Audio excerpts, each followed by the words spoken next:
Imagine this. One morning, humanity just vanishes. No warning, no goodbye text, no epic movie soundtrack, just silence. Earth wakes up, looks around, and goes, "Oh, they're gone?" And then the clock starts ticking. 10,000 years without us.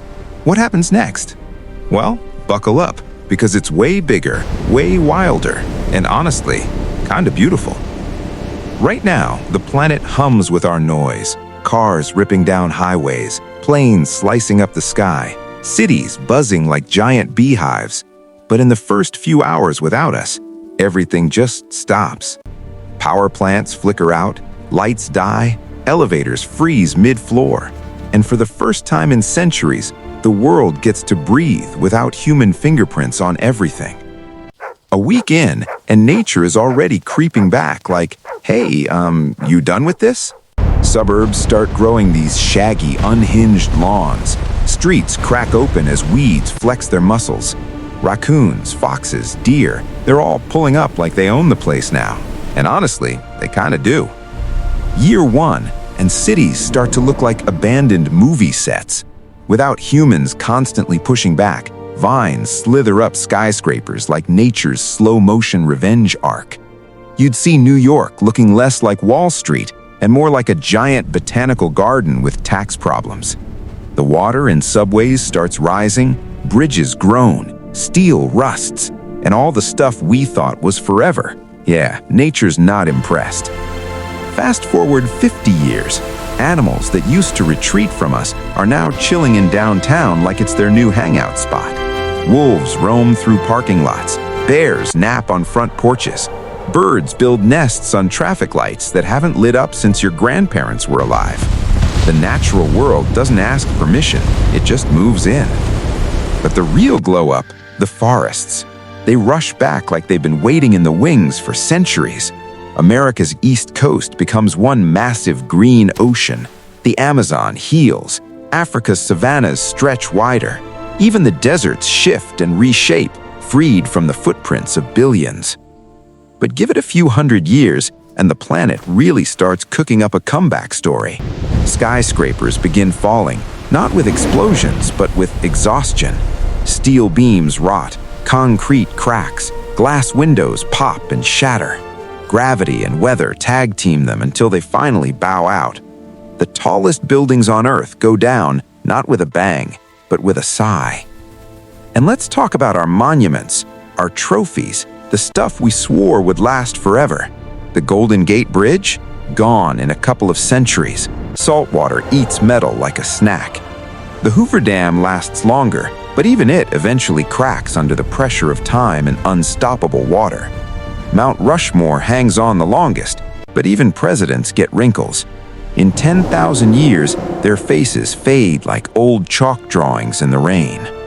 Meanwhile, nature doesn't just return, it evolves. Species we've pushed to the edge finally bounce back. Wolves spread across continents again. Bison reclaim the plains. Coral reefs, given silence and time, recover colors we've never even seen. The oceans start to breathe again, slow and steady, like someone finally loosened a tight belt around the planet.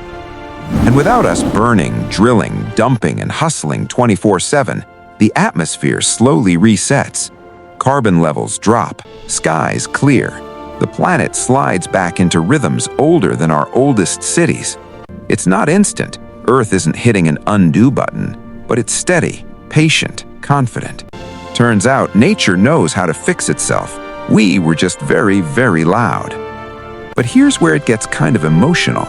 In 10,000 years, almost everything humans ever built is gone.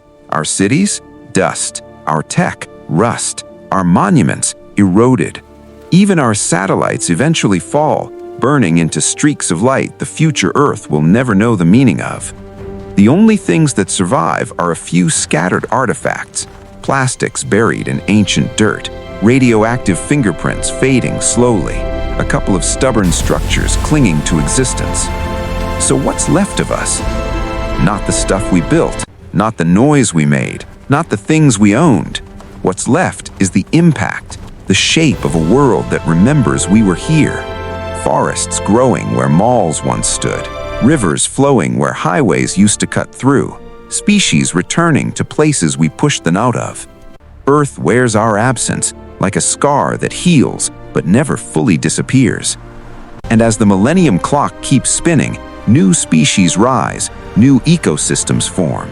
Life gets creative again, just like it always does. Evolution doesn't stop when we're gone. It keeps painting, remixing, reinventing. The Earth we leave behind becomes something new, something wild, something free, something breathtaking. And maybe, just maybe, somewhere buried deep, some future intelligence digs up hints of us. A cracked smartphone, a fossilized building foundation, a plastic figurine that somehow dodged decay. And they'll ask the same questions we're asking right now. Who were these people? What happened to them? Why did they disappear? 10,000 years after humanity vanishes, Earth isn't mourning, it's not angry, it's not celebrating. It's simply doing what it's always done, changing, adapting, growing, healing.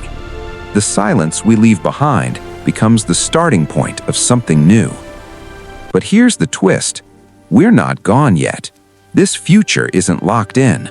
We're living in the pages that future Earth would read. And maybe, just maybe, we've still got time to choose a different ending to our story. A version where we don't vanish, but learn to live here without breaking everything. If this journey hit you in the chest, if it made you think about how fragile and wild our time on this planet really is, do me a solid. Drop a like, hit subscribe, and share this with someone who needs a little perspective today. Let's build a community that actually cares about the world we're living in and the world we'll leave behind. Because the story of Earth after us doesn't have to start today.